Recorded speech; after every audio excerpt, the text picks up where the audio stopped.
Honest game, honest, honest game, honest.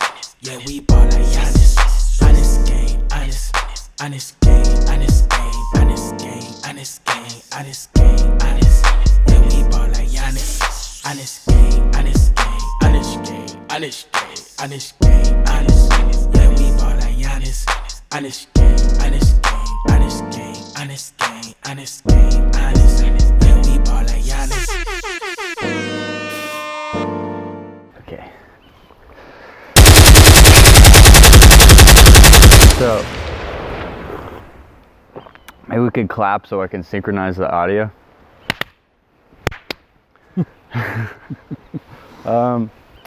This is Honesty Gang. I am high on Vyvanse, and this is basically a show where I just travel the world and interview interesting people I meet. And this is Roger Stone? Roger Mount. And he's my neighbor, my mom's neighbor here in Ore City, Texas, and he's a really interesting guy. So I wanted to interview. Would you mind leading us in prayer? Okay. Cool. Father, we thank you so much for giving us the opportunity to open our hearts and to hear from you and to speak our truth, because we know that by our words we're justified. It's not by begging, asking, or hoping, but it's by our words that we speak and manifest. And so we thank you for this opportunity, Lord, to speak to the audience, that maybe somebody will understand this. In Christ's name, amen. Amen. Cool, man. So, I get from the way you prayed, it's like,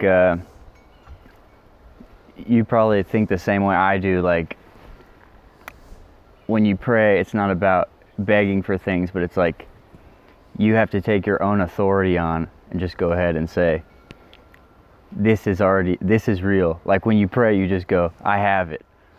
Christ said, yeah, by your words. Yeah. Not by what you hope or what you want or what you wish. Yeah. And whatever you ask the Father for and believe you already have it. Now, there's no way you can believe you already have it and be in lack and asking and begging. Yeah. Or hoping maybe someday. Yeah, so we're basically talking about the Neville Goddard technique a little bit, right? Sort of, yes. But just our own version. Uh-huh. Everybody works out their own salvation. Yeah, yeah. I mean, he's communicating to us what we already kind of know. And you know, in Daniel and Job. Yeah. A lot of places it talks about God speaks to us through dreams, visions. Yeah. Talks to your heart. If you have ears to hear and eyes to see, you'll see God in others. Yeah. And everything. Yeah. So that gives you that sense that you're part of the whole. You're part of the whole equation. Yeah. You speak it, or you don't really. You know, if you're that compassionate about something, you can actually visualize your friends coming up in wealth. You can see their home. You might even go there and drink a cup of coffee with them or something, and you see all of this in your heart and mind. Now you're manifesting for them. Yeah, and it's even more, to me, that's when it really gets, when you mix the love with the manifesting. Right. Because there's been times in my life where it was just really selfish, mm-hmm. and it's kind of like a tight grasp. It's almost like if somebody says, like, I remember being 22 and like just so attached to this idea that I had to be a famous painter and I had to be, you know, a millionaire, billionaire, and like. Well, hey, look, you take two young lovers. Now the little girl will crawl out the third-story window in the middle of a snowstorm down a drain pipe to get to her lover, because that is her heaven. That is the thing that she believes where she's supposed to be. and nothing's going to keep her from it. Yeah. Same way with boys, you know, as we're growing up, the hormones work on us and cause us to have all of these emotional heavens. Yeah. But whenever you really look at the description of heaven or the description of hell, it comes down to all of our human senses. Yeah, here. Yes. Both of those things can exist here. Here and now. You Yeah. either have heaven now or you have separation, Yeah. which basically is a hell. Yeah. Yeah, isolation, that it really is hell. All alone, nobody loves me. No you know, God picking can't on hear me. yourself. Yeah. Yeah. You're isolated, you're separate from. Yeah, it's weird. It's like the only thing that's truly important is human. The word Connection. said we existed before time. And we will exist after time. There's no ending to us. There's What no do you remember the beginning to verse us. that says that?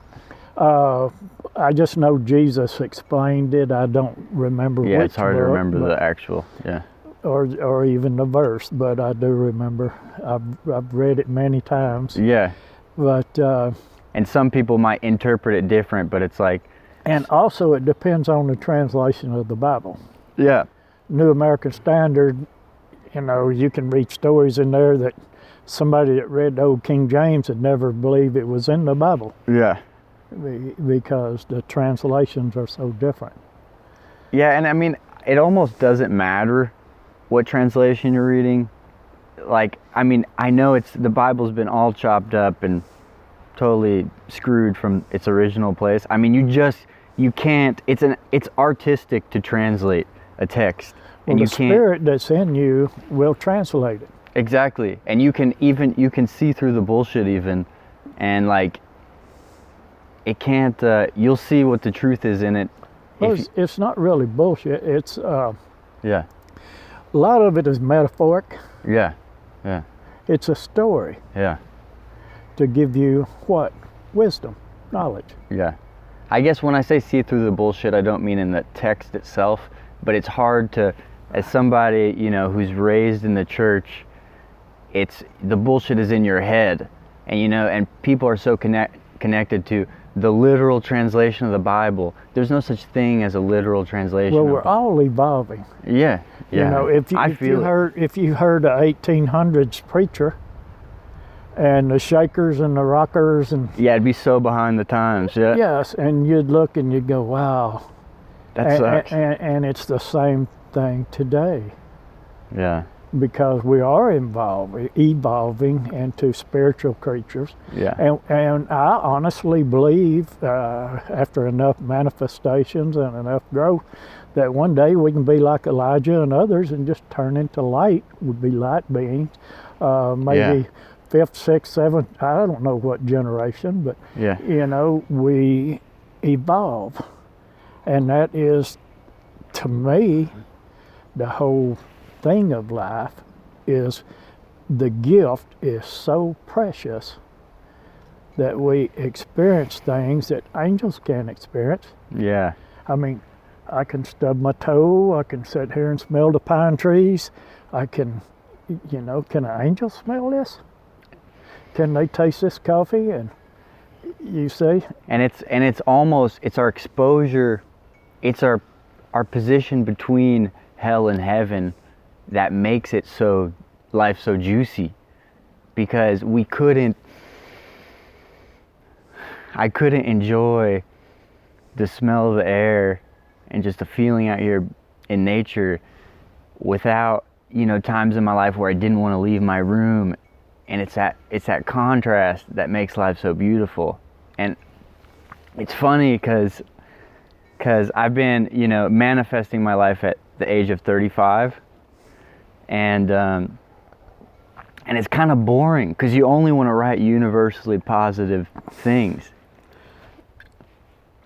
heaven was boring or you would not be here. Yeah, it's better than heaven. Heaven has, now the heaven that I'm talking about is when you go back to source. There is no contrast. There's just light. Yeah, And as soon as we got there, we'd probably want to start separating. And like a lot of the millennial children that have never been punished or corrected, yeah, they don't know what it is to achieve, to actually achieve, compete, achieve, yeah. and become. I think Because it's always given. I have hope. I have hope in my generation. I think, and I see it in myself, I think we're late bloomers, that whether maybe we did have it too easy in our youth, and it kind of came for me, it came crashing down, when I graduated high school, and I was just totally unprepared, and I was fucking miserable. And but the thing is being so unprepared, life punishes you, and then you start getting turned into... You gain knowledge. Yeah, exactly. So at 26, I mean, I just crossed a precipice just recently. I mean, probably when I was 24, where I finally started really living. I was traveling the world before then, but I just wasn't being true to myself, and I was just afraid all the time. I broke up with my girlfriend. Fear not. Yeah. That was a direct command that nobody listens to. Yeah. And I've even recently I went back to to hell for a while, and because I took mushrooms like 3 times last summer, and I went to that place you're talking about, just that pure isolation. Like I had the sense I am God, and I'm stuck in a type of prison of my own creation. Did God isolate you? No.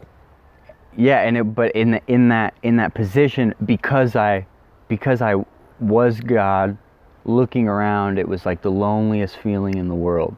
Like no one's gonna help you, and there was some truth to it. We go there for a reason. It's you. Yeah, and it was a level up. It was an inheritance of a new responsibility, and it wasn't fun to make that passage, because at time I was like, I can't. And ultimately, I was there, and I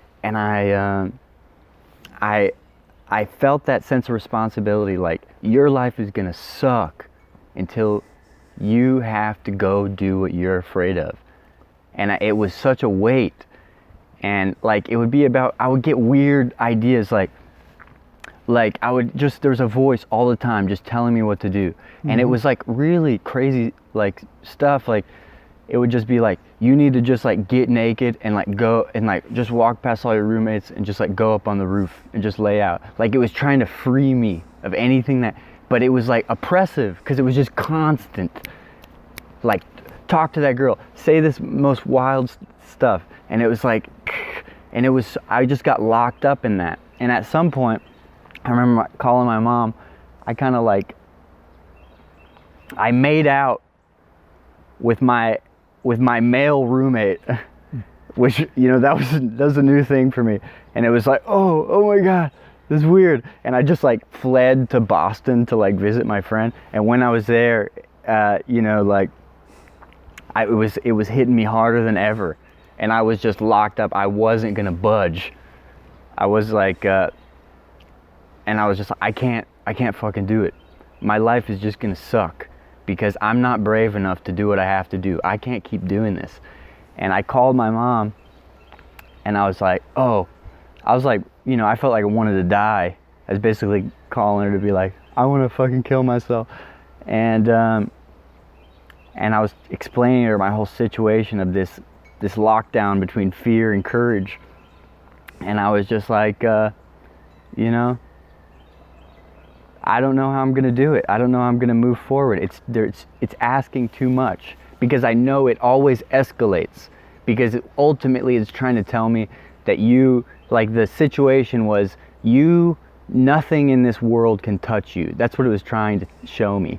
But I couldn't but the pain of just that exposure, I still felt it. Yes, it never really hurt me, but I felt it, and I just went, I can't move. And my mom said,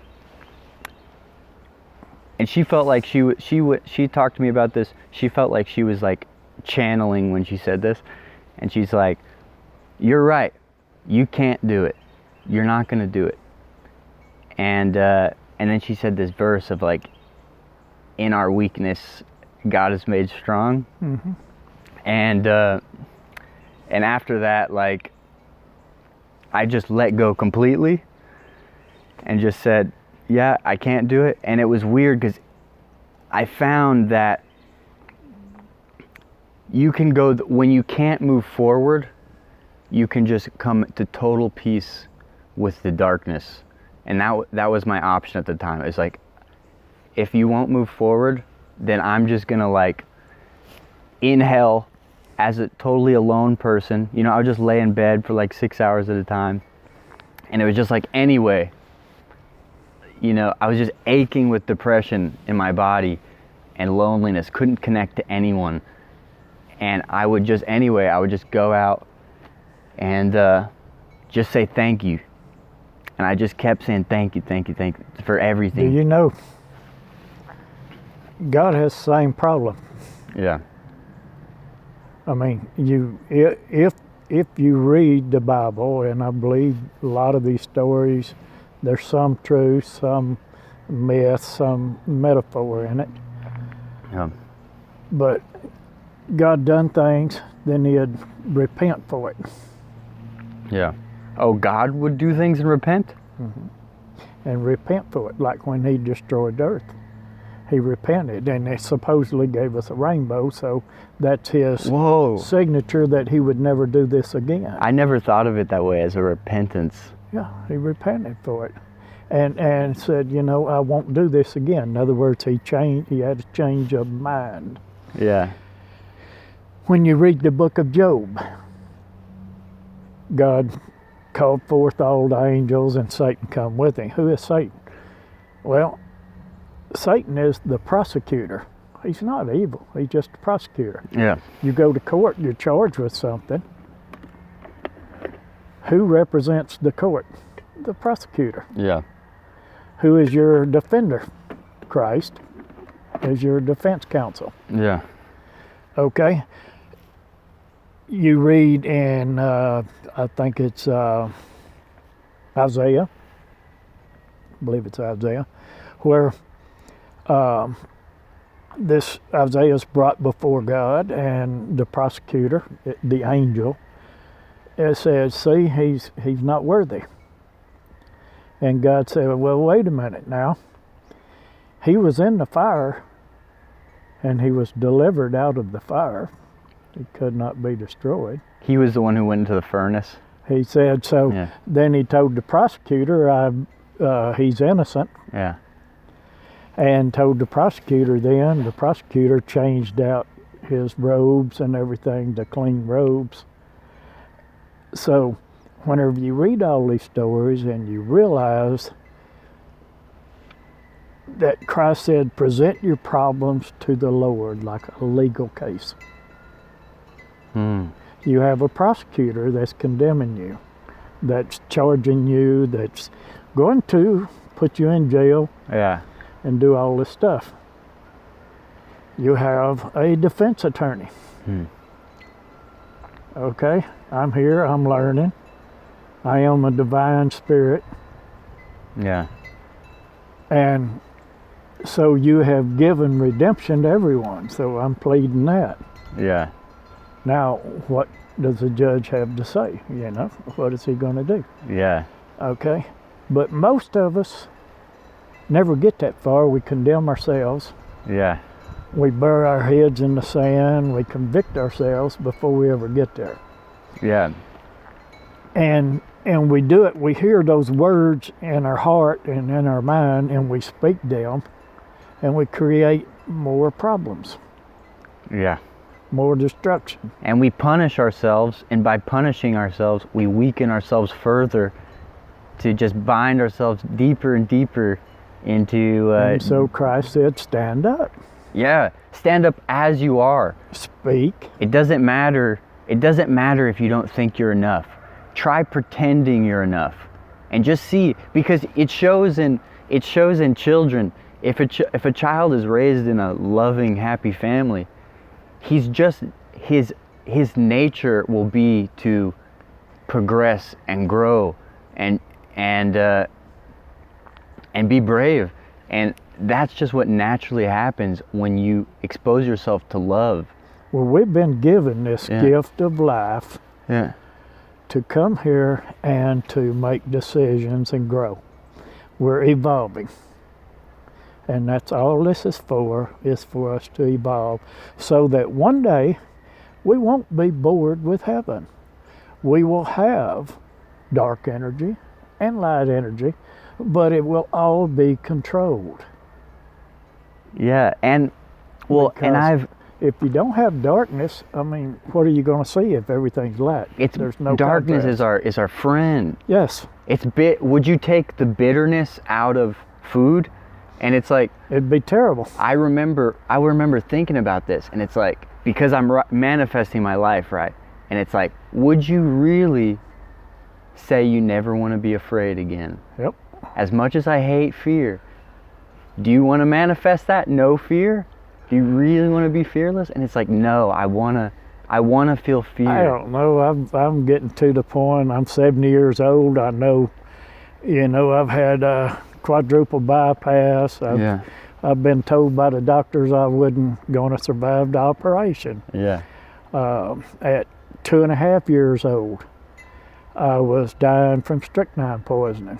Holy shit, how did you get strychnine poisoning? From the water in New Mexico, from the mines. Oh, gotcha. And we were new there, and the native children were immune to it, but Oh, gotcha. being not from that, Yeah. I was convulsions, my heels touching the back of my head. The doctor said I would not survive, that I was going to be gone by dark. And Mom called in this preacher that put oil on me, jumped up and down, done this dance and a whole lot of stuff, and I was just wishing he'd leave me alone because he was making it worse. Yeah. And it's terrible at 2. So you remember that? Remember that experience? Yeah, at 2 years old, Yeah. I'm and I'm like, is this real? Did I really experience this, or did I dream it? But anyway, my mom, the preacher finally left, and I was glad. And Mom went over in the corner of the room, and to me, I seen this beautiful white marble temple, all those big columns and everything. And she leaned up against a column there, and she was just weeping. And she said, "Father, if you take my son." That was your mom? Yeah. And this was in a dream, or were you awake, or? Oh, I was in convulsions. I was dying. Oh, wow. And this is real what I seen at 2 years old. Yeah. But anyway, she said, if you take my son, I know he's in good hands because you gave him to me. But you took my first child, and I asked you not to take this one. I asked you for him, you gave him to me to raise, and now I ask you, please don't take him. And she just started weeping and slid down, and to me, she looked like an ice cube melting on the floor of this white temple. And whenever she started doing that, all of a sudden I felt compassion. Oh. And the more I was aggravated at that preacher, the more I was punishing myself and doing the convulsions and all kind of crap. But then I had all of this compassion for And my you can put it on the mother, preacher too. and I relaxed. Yeah. And I heard the doctor say, I don't know what happened, but he told Mom and Dad, said, y'all need to get your kids out of this town because they're dying everywhere. The new kids that are coming in for the oil field, they're dying from our water. Yeah. And so that's when we moved back to Texas. And I was in my 40s. My parents, we never talked about this or anything. Mom was cuckoo Pentecostal, and my dad, he was totally against all of it. Yeah. So it was division in the home all the time. Yeah. But in my 40s, I finally got up the courage, and I went to him and I asked him, I said, look, something happened when I was a kid or something, because, you know, I have all these thoughts. Your parents? Yeah, and I don't know what happened. And they said, well, what do you remember? I told them, my mom started crying, said, no way you could remember this. She was having convulsions Wow. and you were dying. Wow. And I said, well, you know, I told her pretty much word for word everything she said, because that had always been with me. And did you, so you were talking about earlier, you went through a period where you were like a kind of a bad guy. Mm-hmm. Do you feel like you just forgot that compassion somewhere along the way? Because you had such a strong experience. Yes. Yeah. I was pushed into a religion where I was abused by, In Christianity? yeah, by a couple of the elders. And if the rich kids could do anything, but the rest of us, we would get pinched real hard on the back of the arm. By like a priest? Smacked, yeah. Or whatever? Yeah. Yeah. Some of the elders in the church. Was it like a Catholic style no, it's thing? Pentecostal. Oh, okay. But, you know, it's still a cult. But it was terrible what they showed, the difference in class of people. And so I grew a strong hatred for all of that. Yeah. At a young age. And you kind of throw the baby I out. revolted from all of it. Yeah. And then as I got older and I started remembering, then I had to know, was this real or not? Yeah. So,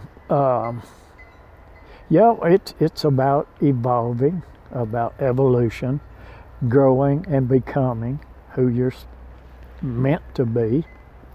You're a divine creature. You will continue to become a divine creature. Yeah.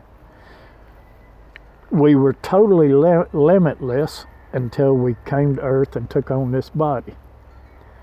And that's why Christ was talking about weep when a child is born and rejoice when the person dies. Whoa. Because now you're freed from this limitation of the human mind. Yeah. But like Comprehend. Like you're saying, angels can't do this. We can't comprehend what life is without it. But it's like, but I don't know, man. I like to be here, you know? I mean, I wouldn't. We were talking about fear. Yeah, yeah. Okay. So, coming from Wyoming on the motorcycle, and there's this big front from Texas all the way up the United States into Canada.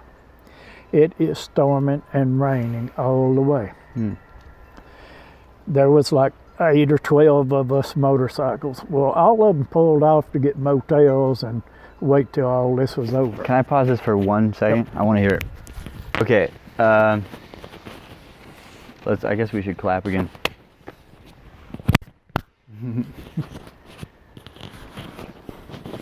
So, fear, Montana, motorcycling. Okay, coming back from Montana, like I say, it was storming all the way down into Texas. Yeah. And everywhere I'd stop to get fuel, people would say, man, you better park that thing under a shed. It's storming so bad, hell, we had to stop in the road down there, you know. Yeah. It was so bad. And I'd say, okay. And all of them pulled off, all the motorcycles with me, went and got motels, and I was coming on to Texas. And one motorcycle stayed with me, and I told him what I was doing. And so what I done is I talked to the storm. I said, look, you know, peace be with you. You're doing what you're supposed to do. And I acknowledge that. I just asked you to make a tunnel for me to go through. Whoa. And I would look, and it'd be green and black, and they'd scare the hell out of me sometimes. The sky was green and black? Yeah, and the wind and the hail, I could see it, you know, all around me. Yeah. And I would say that again. And so anyway, next thing I know, I'm in Texas. I pop out from under all of that. And the guy that's riding with me says, wow, this stuff is real, isn't it?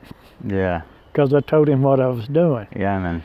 And we never got rained on. We actually had to stop on interstate and walk the backs around through the water. It was so deep in places. Yeah. But yet we never got stormed on. Yeah. Yeah, man. It's real. And even prayer, and I kind of switch up my manifestation technique, depending on how I'm feeling, like, because sometimes the positive thinking, it can be, oppressive. It's like, God, I don't want to live under such strict rules all the time where it's like somebody says something negative and I feel like I have to like say like, whenever I was a kid, me and my mom, we had this thing where we always said, I rebuke that curse in the name of Jesus. And I felt like a fucking cop. It was like, anytime I heard anything negative, and it was like, I would go through this whole thing where it's like, should I say it out loud? It's going to be so embarrassing. And it's like, you can lighten up a little bit on the positivity. Well, read in Job, Yeah. where Job's friends come and told him, Job, you have sinned. Yeah. And Job's like, no, I haven't. Whoa. Is this post? Job is the guy who got his whole family killed and stuff, right? And he got Yes. sores all over. Yeah. So is this post family killed or before? Yeah, Oh, okay. it's after. Yeah. Now, they were trying to console him. Hell, they spent 7 days just sitting there with him without saying a word, just sitting there being with him, That's some damn good friends. feeling with him. Yeah. And then they're telling him, Job, you've sinned. Okay, God would not do this if you did not sin. Yeah. Now, since that's metaphoric to me, Yeah. we are God.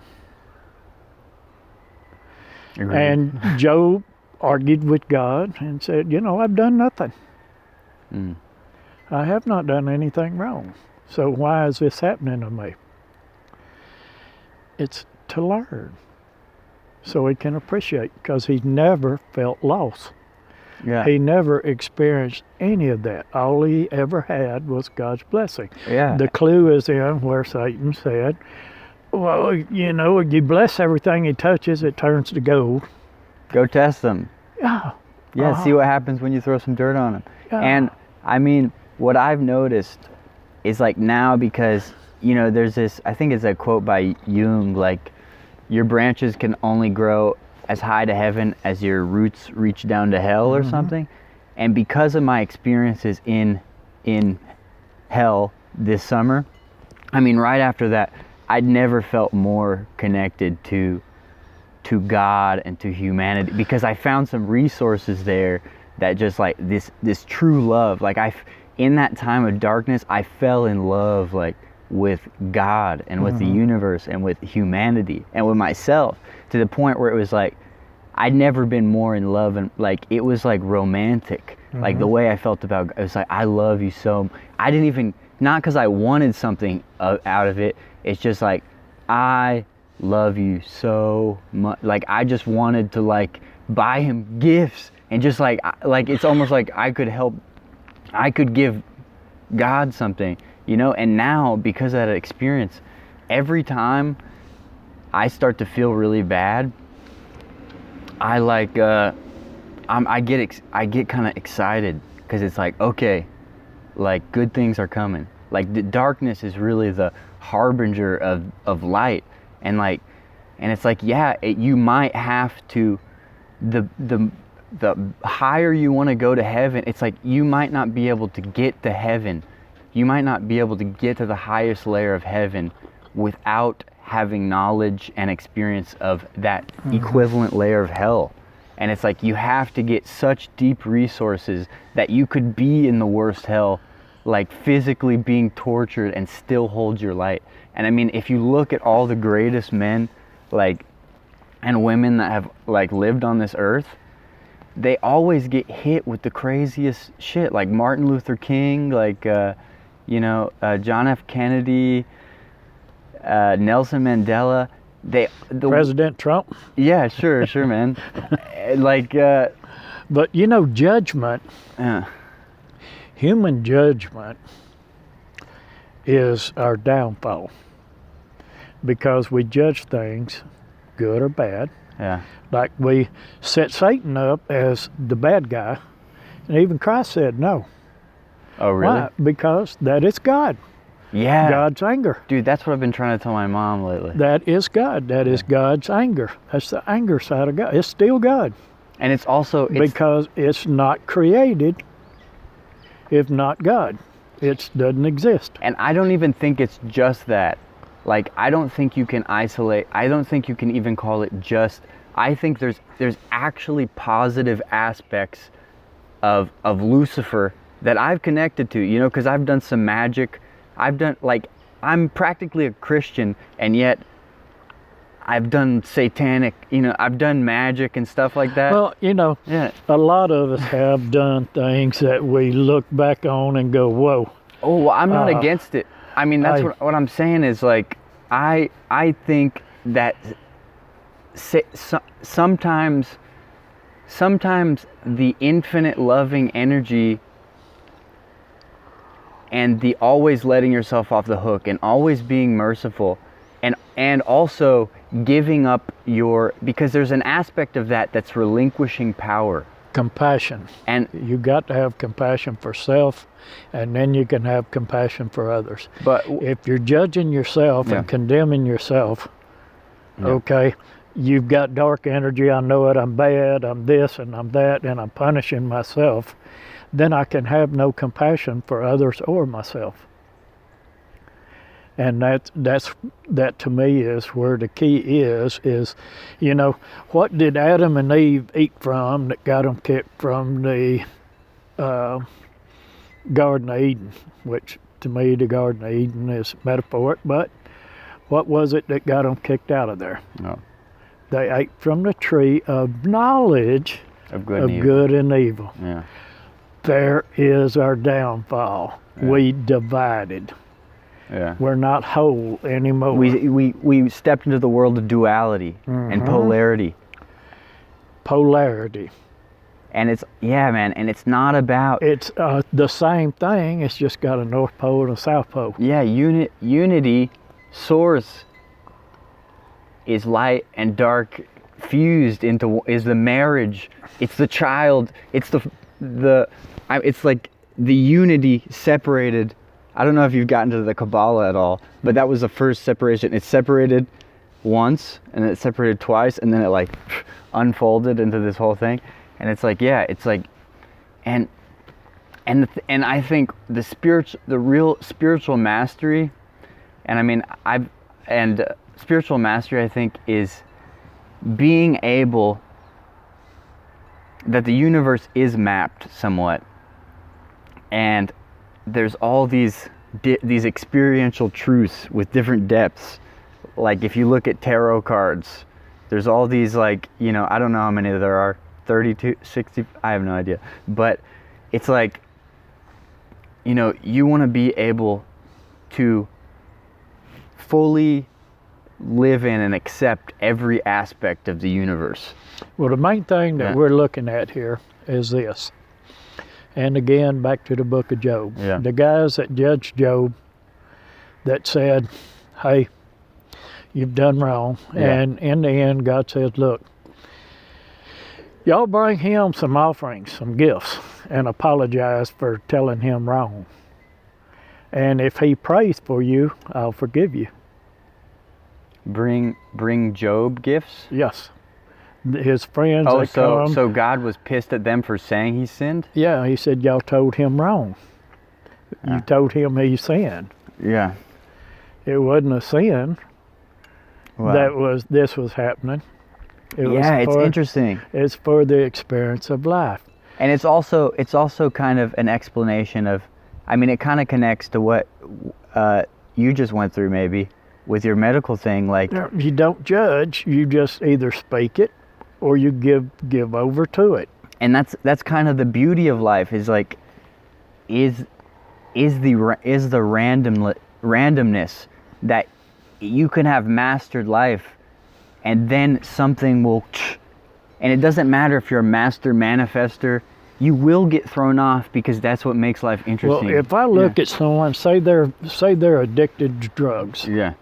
Okay, and they're out here, and let's say they're breaking laws because of the addiction. Yeah.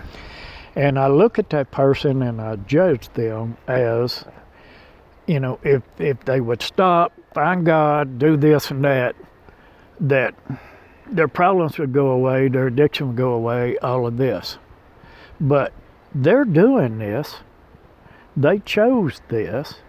It's for their edification, for their learning, not mine.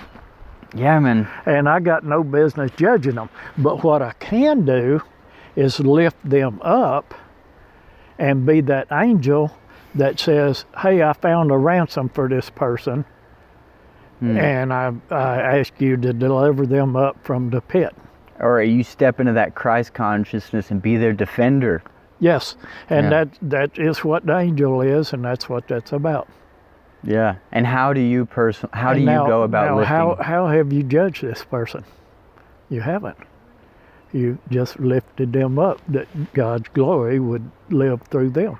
Yeah, like you don't have to get invested in the details. Right. It's none of your business. Yeah, you don't and even if somebody's directly affecting your life and yourself, that compassion is every cell of this universe is worthy of love and of complete forgiveness.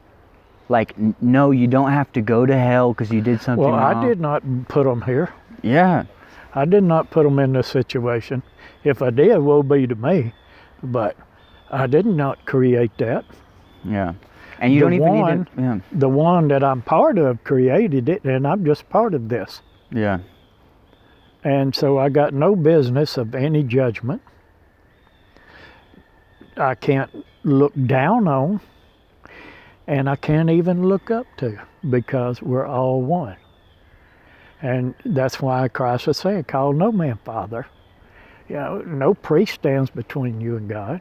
Hell no. And even no shepherd or pastor as they want to be or anything else. And even God often looks, I find that when I was a little kid, I called, and even the word God, by the way, it's just a metaphor. Like, I'm not even imagining, that's just a word. It's not a person. Yeah, it's every cell of the universe. It is the energy and the life, the breath. It's us. If you take that out of the human body, it's no more than this dirt. But it's convenient. It's convenient to use the word God. Right. And you can kind of personify love and the totality of the universe. But whenever I was a little kid, my relationship to that thing has matured and it was really after, this last little hell moment I was talking about, that I started to feel my authority, that I could say thank you in hell, and I could love God from hell, even when I had reasons to be angry. That I could just say... A lot of us got angry at God at times in our lives. Yeah, man, and there were times where I would be like, you fucking mother... Like, I'd be screaming at him. And I found that my authority was to love God anyway, just like you'd be compassionate. If you ask God to forgive God. Not just you. Yeah. Not just you. Anybody. Anything. It's not yours to judge. It's not yours to hate. And if we are part of God, to forgive yourself is to forgive God. And that's when I found my authority. Mm-hmm. And when I found that, when I discovered that, and it's kind of the relationship of, the metaphor or whatever you want to call it, of Jesus to God, is that that when you step into that role of no, God, that I love you, God. I don't want anything from you. I just love you, man. And literally I would pray for God, like, bless you, like, on your journey, whatever you're doing, like, I'm on your side, God. And like, when I stepped into that role, the relationship changed from down here to here to eye, to peers. You're one. Yeah. You're not subject to or an insignificant part. Yeah. Where would the world be without you? I have no idea. I did not create all of this. But I do have authority over my life to create. Yeah. I can accept anything I want. Yeah. I can be any victim I want to be. I can be any victor I decide that I want to be. 70 years old, still riding all around all over the U.S. And it's worthwhile to be victim.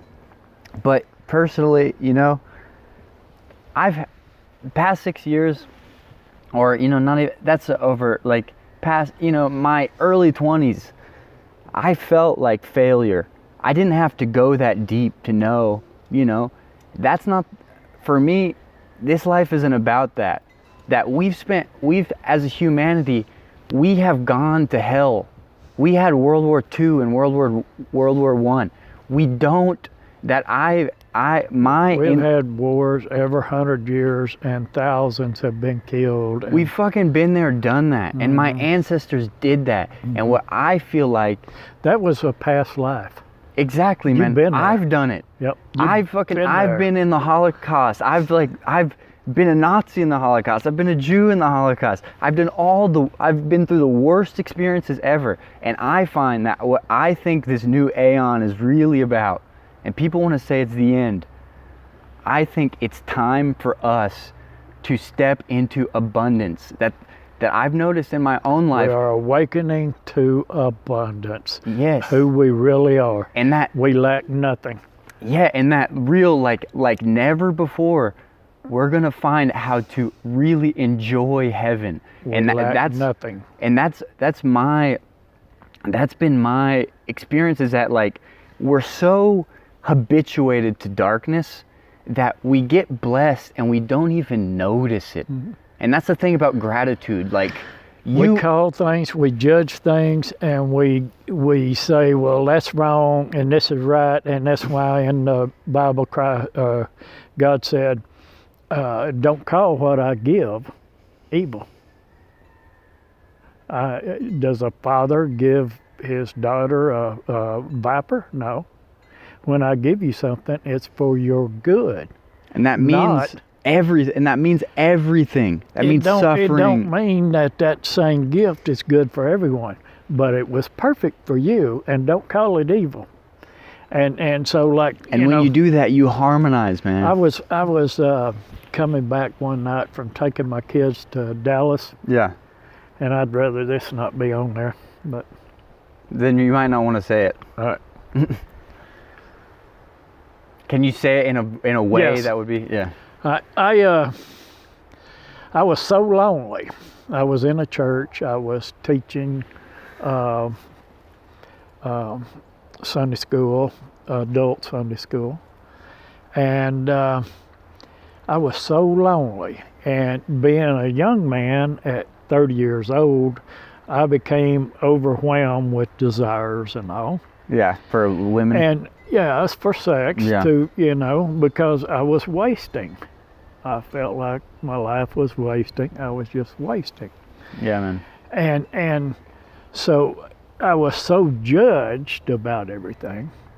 And so on the way home, I started talking to God serious. And I said, look, you know, either take this from me or bring someone in my life. I don't care what you do. But, you know, I cannot continue on like this. And it was just pure, plain old honesty, straight up and down. It's this way, God. Just the pleasure seeking just got boring. Well, it's the loneliness. It wasn't just sex. Yeah. Okay, it was everything. So I get home, go to taking a shower. All of a sudden, there's a bang, bang, bang, bang on the door, and it's a neighbor woman, and she's a bawling, and they were, what do you call it, they overseas, you know, where they go around and convert people. And they got... A missionary. Yeah, and they got thousands of dollars. They'd get like $10,000 a week in checks from different churches and all, and they were filthy rich. Yeah. Okay. Well, he had run off with the princess in Honduras. Holy shit. And she was up there beating on my door. Yeah. Well, next thing I know, at night she's in there in bed with me, and you know, everything was great. This was her husband left her, so she hooked up with you. Okay. And so she tried and talk me into being a missionary. Was this in Texas that and this all was that. happening? Mhm. Okay. And I was like, no, I ain't being no missionary. Yeah. But anyway, I'm laying there one night, she's on my arm, and this was the best relationship I ever had. Yeah. And I had this thought that said, this is wrong. I shouldn't be doing this.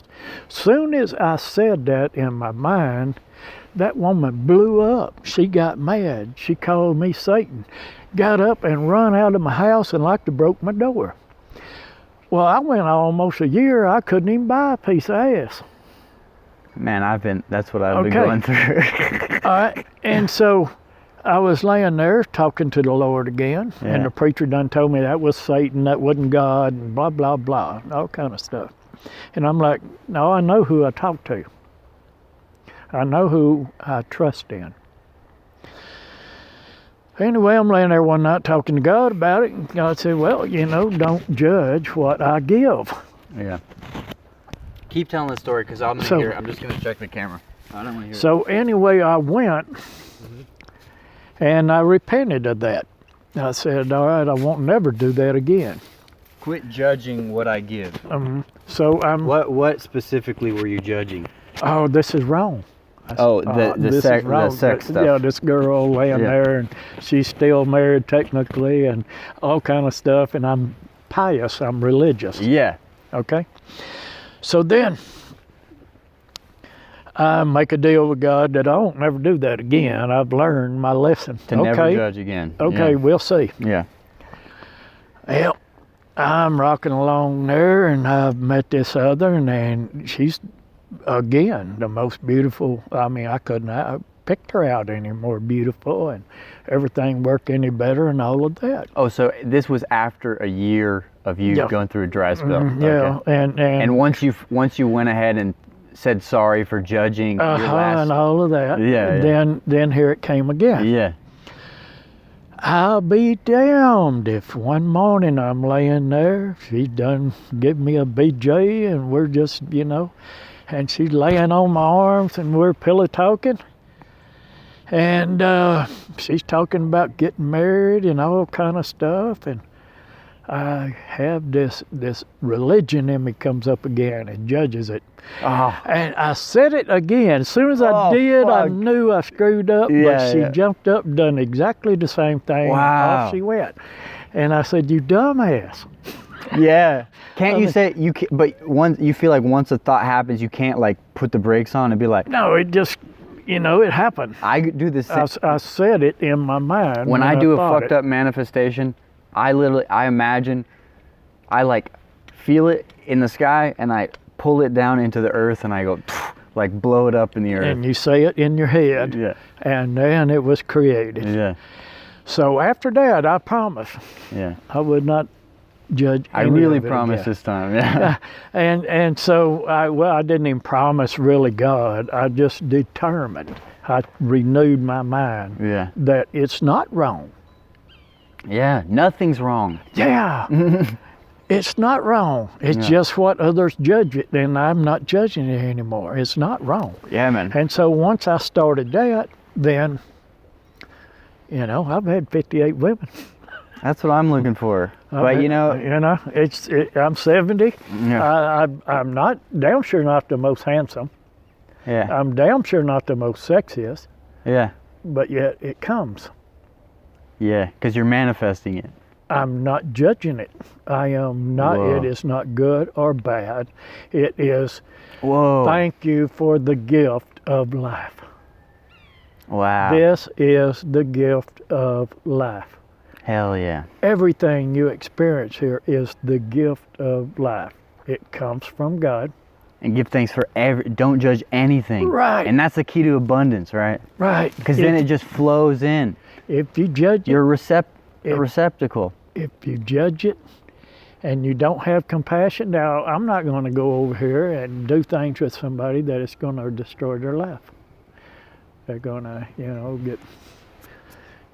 I just wouldn't do it. not judging it. I don't want somebody getting hurt. Well, when you're So my prayer is, if I'm supposed to, do.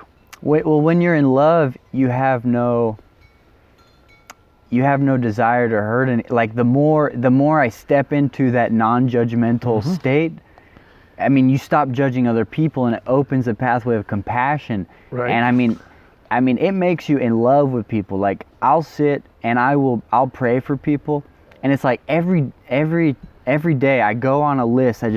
Who do I want to bless? I just say, may you be filled with love and kindness. May you be strong. May you be healthy. I pray for all of our neighbors here. Yeah, man.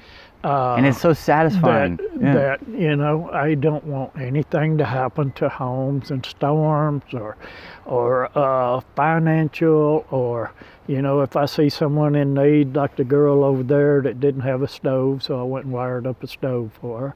Awesome, and, man. Run the conduit, pull the wire. Yeah, dude. And that's what we're supposed to do, is use our talents. God gave you a talent. Yeah.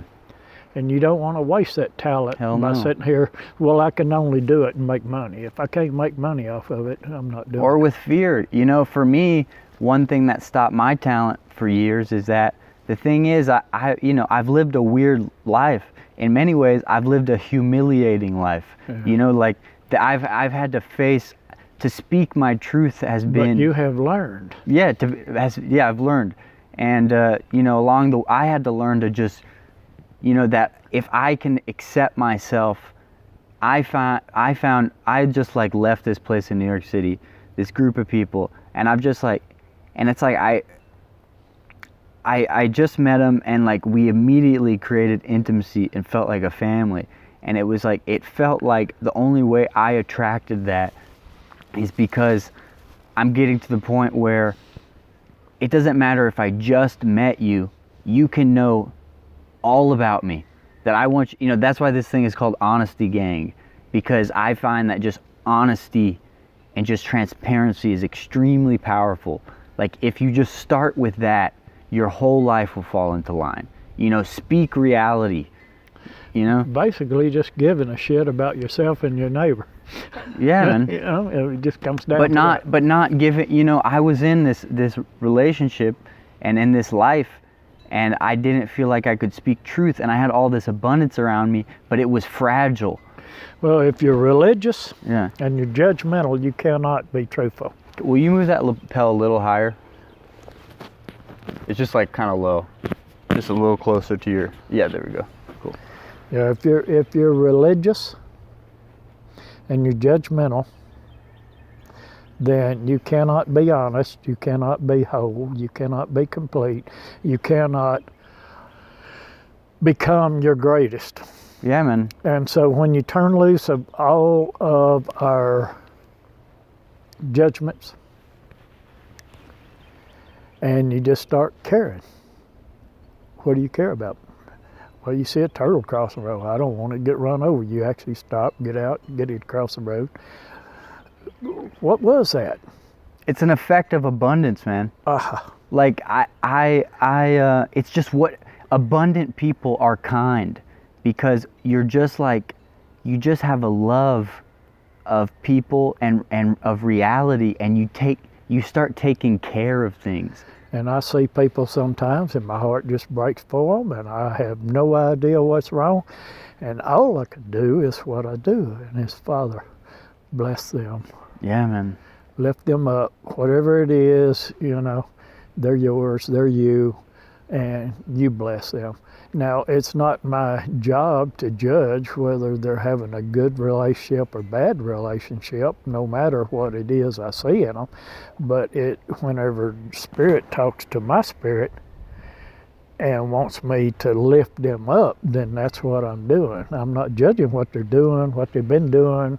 I don't care if they're black, white, if they're sitting on the corner of the street holding a sign, or if they're walking down the street with a new suit. This will all be the brokest man you ever seen. And yeah, and he and you just whenever Spirit says lift them up, then your heart breaks for them, and you're like, lift them out of the pit. You can visually do that in your prayer. It's not like you're begging God, oh God, please. but you're speaking Take over authority. them. Yeah. Use your own powers. Speaking Yeah. over them and saying, God bless them. You can make them abundant. Or you can at least help. You can send a wave. Well, it's like the 7 telling the friends of Job to bring him 7 camels each and 7 goats each and all that stuff, you know. That's what you're doing, is you're giving them this. And you're doing when you turn on somebody that's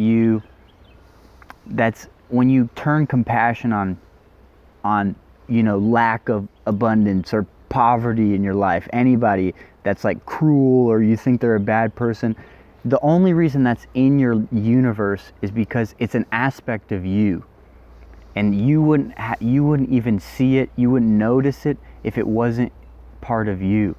So it's like, for me, if you want, I've noticed that as I have advanced spiritually and become more abundant and a better manifester and happier and healthier, that everyone in my life simultaneously is going through all the same, and the whole planet. And it's like, I think we each get our own damn universe. Well, we're all part of the collective of consciousness. Yeah. We're all part of that. They've proven it all over it's like when airplanes were invented, the whole world, every country was inventing airplanes the same year. People woke up with the idea. It's still happening today, all kind of stuff. People wake up and they have a thought, some act on it, some don't. Some years later they see what they had a thought about and go, I thought about that, I should have done that. It's part of the collective. God is the whole, and He puts it out, and it's up to us what we hear, see, feel, smell. So you think maybe more than the reflection, like maybe the universe is reflecting my growth. Yep. Yeah. But it feels like I did it. Yep. But it's just letting you see where you are. It's a mirror. But I don't know about you, but I'm excited, man. Like, just because of the way I feel like my life is getting better and better. Like, of course. And you are prospering, you are evolving, and the more you evolve, the more abundance. Of course it's getting better. Feelings, emotions, everything. It's going to grow. And I'm just excited, but I'm excited for our planet, because the thing, and more than our planet, I'm excited for our universe. Because when I really connect to that thing that I feel, that compassion, what it feels like is it feels like overwhelming joy, and like just like like the greatest news ever. Like, that's what this that the universe is so much, you're so much luckier and so much more blessed than you can possibly realize. And you start to feel that, and it's like, whoa, it's like, and I've only just started to grasp it. Like, I'm at a tiny millionth of a fraction of the totality of that thing, and it's like, what, I just started and it already feels that way? And let me tell you a greater story. Yeah. When you reincarnate, you're going to pick up where you left off. Hell yeah, man. And it just keeps getting better. That is evolution. Yeah. I'm going to check the camera one more time. Well, we can keep talking. Well, you got to pee again? Cool. Yeah, I'm old and I drink coffee. Yeah.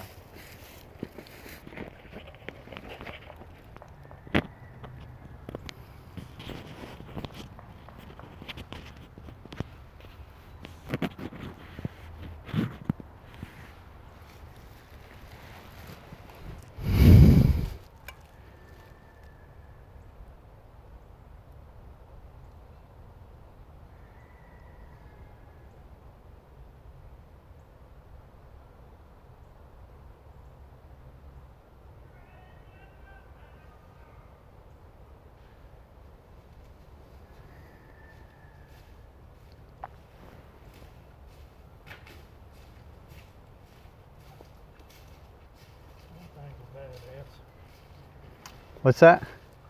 Those thorny things. Oh, yeah. Well, I think I'm ready to. I was just thinking the same thing. Is there any way we should wrap up, you think? I think so. I think we should wrap up, but is there anything like you want to say before we go? Or? No, I pretty much, I think we've expressed all that I know. Cool, man. At some point, next time I come visit Ore City or something, could you put it on just for the last little bit? At some point, like next time I come back to Ore City or something, I want to get you back on just because I want to hear about I want you to tell them about your near-death experience, and I'm sure in the next 6 months we'll both like learn a ton of new stuff and we can talk about that. Sure. Cool, man. Dude, you're like been a great guest. I thought this was really good. I don't know about you. I've enjoyed it. Me too. It was good talk, dude. Mm-hmm. This is technically going to be the first episode. I think it's very fitting. All right, brother. It'll get better as you go. Yeah, man. Peace.